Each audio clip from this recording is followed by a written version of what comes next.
Hello दोस्तों, एक बार फिर से स्वागत है आपका मेरे YouTube channel R S notes पर।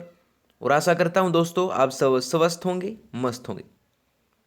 दोस्तों आज हम आपके लिए हरियाणा पुलिस का जो एग्ज़ाम होने जा रहा है आपका, उससे संबंधित एक महत्वपूर्ण वीडियो लेके आए हैं। ये वीडियो होगी दोस्तों भारतीय इतिहास से संबंधित। भारतीय इतिहास आज का हमारा टॉपिक है दोस्तों। और भारतीय इतिहास से संबंधित वो महत्वपूर्ण आप क्वेश्चन आपको करवाएंगे जो कि बार बार हरियाणा पुलिस के एग्जाम में पूछे गए हैं और आगे भी पूछे जा सकते हैं। ठीक है दोस्तों, इनसे बाहर एक भी क्वेश्चन नहीं आएगा, यह आपको मैं गारंटी देता हूँ। तो आप एक भी क्वेश्चन मिस ना कीजिएगा, वीडियो अंत तक देखिएगा। और उससे पहले आप पारस नोट चैनल को सब्सक्राइब कर लीजिए, क्योंकि हर रोज़ हम जो है आपके लिए हरियाणा पुलिस और एचएसएससी या रीट हर एग्जाम से संबंधित हर रोज़ एक वीडियो लेके आ रहे हैं। तो आप सबसे पहले आर एस नोट चैनल को सब्सक्राइब जरूर कर लीजिएगा। तो आइए दोस्तों शुरू करें। पहला है, हड़प्पा का स्थल किस नदी के तट पर अवस्थित है?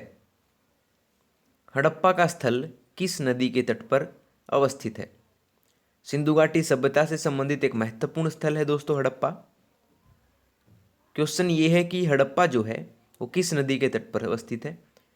सरस्वती, सिंधु, व्यास या रावी? आपके सामने चार ऑप्शन है दोस्तों, बताइए। तो ये है आपका रावी। रावी नदी के किनारे पर जो है आपका हड़प्पा स्थल स्थित है दोस्तों। ठीक है, हर क्वेश्चन महत्वपूर्ण दोस्तों, एक भी क्वेश्चन मिस ना कीजिएगा, वीडियो अंत तक देखिए।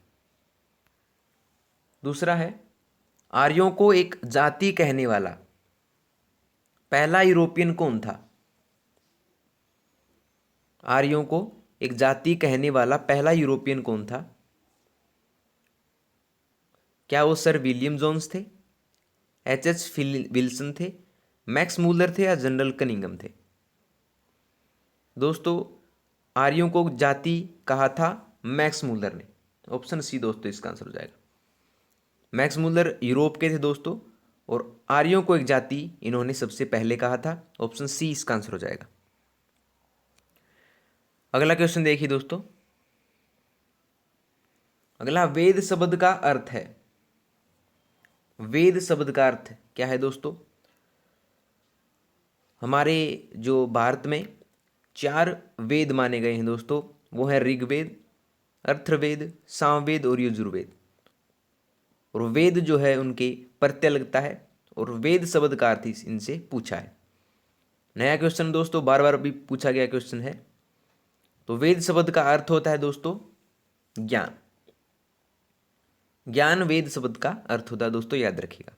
ठीक है, अगला क्वेश्चन देखिए।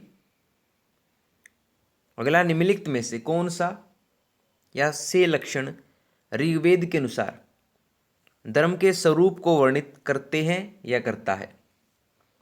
ऋग्वेद के अनुसार जो है निम्न में से धर्म के स्वरूप को कौन वर्णित करते हैं? सबसे पहले हम देखेंगे, हमको 4 पॉइंट दिए हुए मिलेंगे। सबसे पहले हम इनको देखते हैं। तो पहला है दोस्तों कि ऋग्वेद के धर्म को प्रकृतिवादी बहुदेववाद कहा जा सकता है। ऋग्वेद के धर्म को जो है प्रकृतिवादी बहुदेववाद कहा जा सकता है। यह बिल्कुल सही कथन है दोस्तों। ठीक है, अगला है, ऋग्वेद के धर्म और ईरानी अवस्था के विचारों में आश्चर्यजनक समानताएं हैं। ऋग्वेद के धर्म और ईरानी अवस्था के विचारों में आश्चर्यजनक समानताएं हैं। ये बात भी बिल्कुल ठीक है दोस्तों। तीसरा देखिए, वैदिक यज्ञ पुरोहित जिसे यजमान कहा जाता था के घर में किए जाते थे।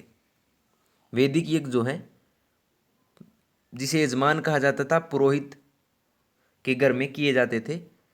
ये बात बिल्कुल गलत है दोस्तों। ठीक है, और फोर्थ देखिए, वैदिक यज्ञ के 2 प्रकार के थे।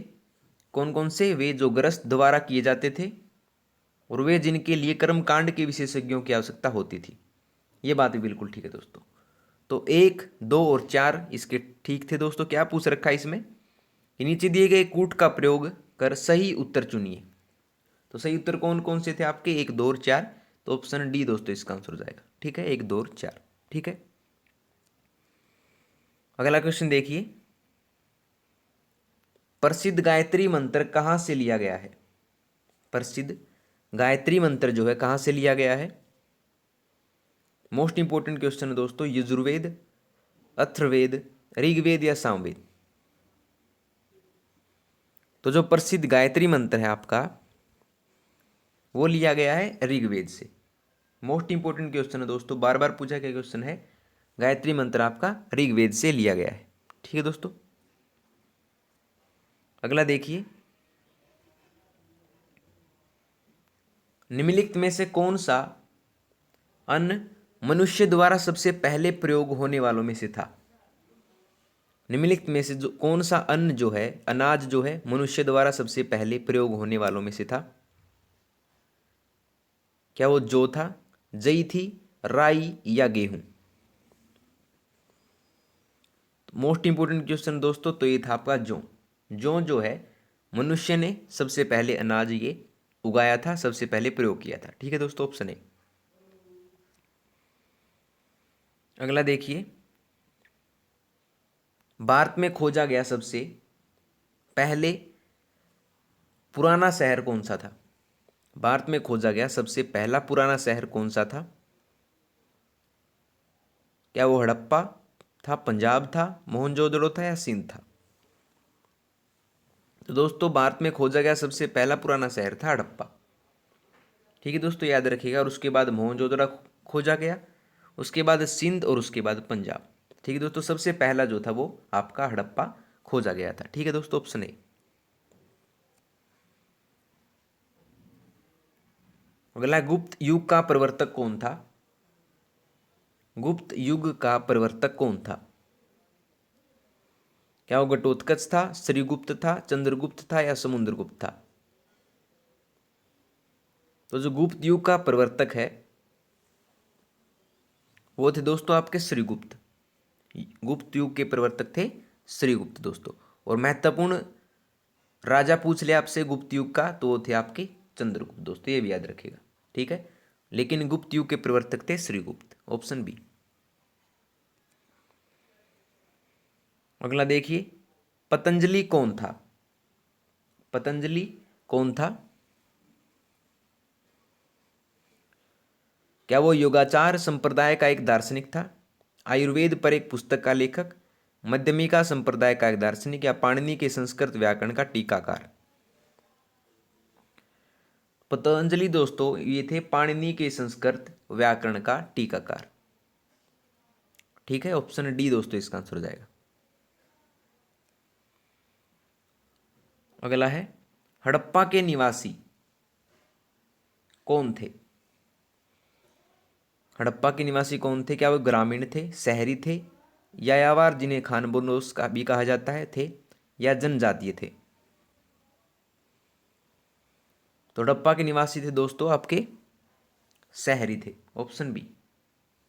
ऑप्शन बी दोस्तों इसका आंसर हो जाएगा। ठीक है, मोस्ट इंपोर्टेंट क्वेश्चन है दोस्तों।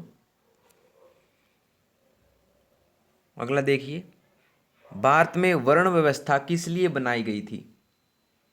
भारत में वर्ण व्यवस्था जो है किस लिए बनाई गई थी? क्या वो श्रमिक गतिहीनता के कारण, श्रम की गरिमा को मान्यता देने के लिए, या आर्थिक उत्थान के लिए, या व्यावसायिक श्रम विभाजन के लिए? तो भारत में वर्ण व्यवस्था जो है व्यावसायिक श्रम विभाजन के लिए बनाई गई थी दोस्तों, ऑप्शन डी।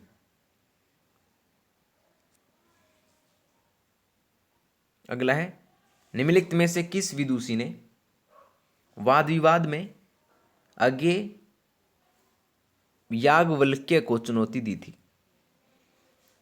निम्नलिखित में से किस विदुषी ने जो है वाद विवाद में, या जिसे हम डिबेट कहते हैं, में अजय याज्ञवल्क्य को चुनौती दी थी? या वो घोषा थी, अपाला थी, मैत्रेयी थी या गार्गी थी? तो इनका नाम था दोस्तों गार्गी। गार्गी ने जो है वाद विवाद में अजय याज्ञवल्क्य को चुनौती दी, ऑप्शन डी दोस्तों। ठीक है, अगला, महाभाष्य लिखा था मोस्ट इंपोर्टेंट क्वेश्चन है, महाभाष्य किसने लिखा था? गार्गी ने, मनु ने, बाण ने या पतंजलि ने? तो महाभाष्य लिखने वाले थे दोस्तों पतंजलि। ऑप्शन डी दोस्तों इसका आंसर हो जाएगा। ठीक है, अगला है, संगम युग का संबंध कहाँ के इतिहास से है? संगम युग का संबंध जो है कहाँ के इतिहास से है? बनारस से, इलाहाबाद से, तमिलनाडु से या खजुराहो से? तो संगम युग का संबंध है आपका तमिलनाडु से, ऑप्शन सी।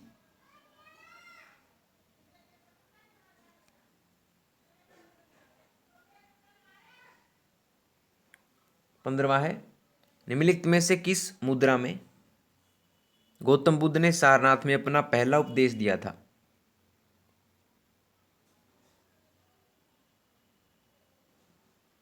अभय मुद्रा में, ध्यान मुद्रा में, धर्मचक्र मुद्रा में या भूमि स्पर्शी मुद्रा में?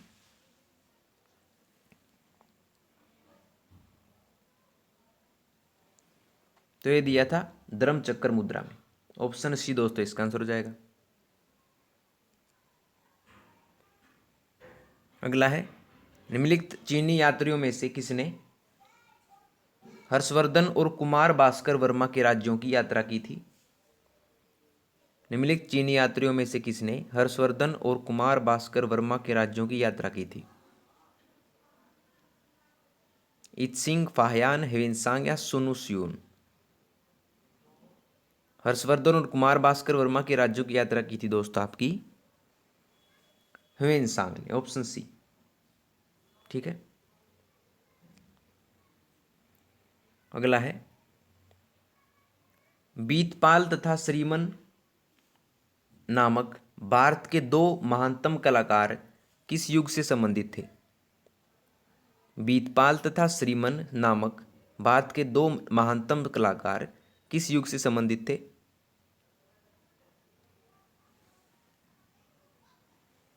तो ये थे आपके पाल युग से।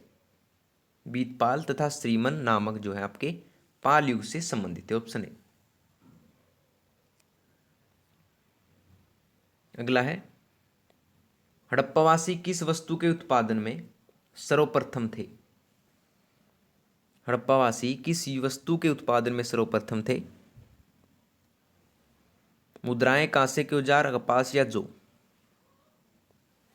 तो जो हड़प्पावासी थे वे कपास का जो उत्पादन वो सबसे ज्यादा करते थे, ऑप्शन सी इसका आंसर हो जाएगा दोस्तों।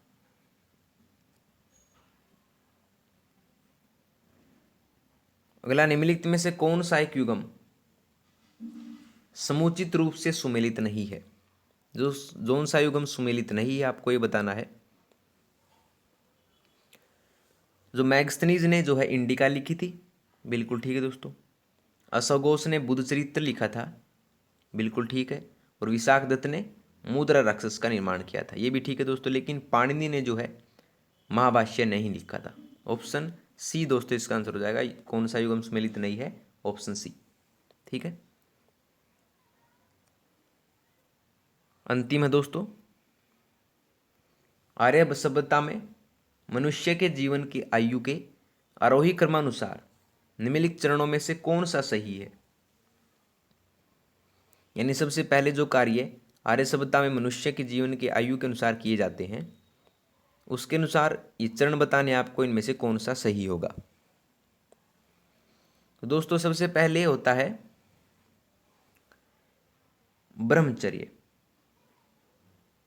ठीक है। और उसके बाद होता है गृहस्थ, उसके बाद वानप्रस्थ और उसके बाद संन्यास दोस्तों। आरोही क्रम के अनुसार जो है ऑप्शन ए इसका आंसर हो जाएगा दोस्तों, ऑप्शन ए। ठीक है दोस्तों, लीजिए आपकी वीडियो होती है कंप्लीट दोस्तों।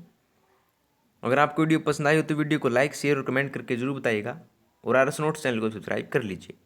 तो दोस्तों मिलते हैं आपसे अगली वीडियो में नए और रोचक प्रश्नों के साथ, तब तक के लिए धन्यवाद दोस्तों।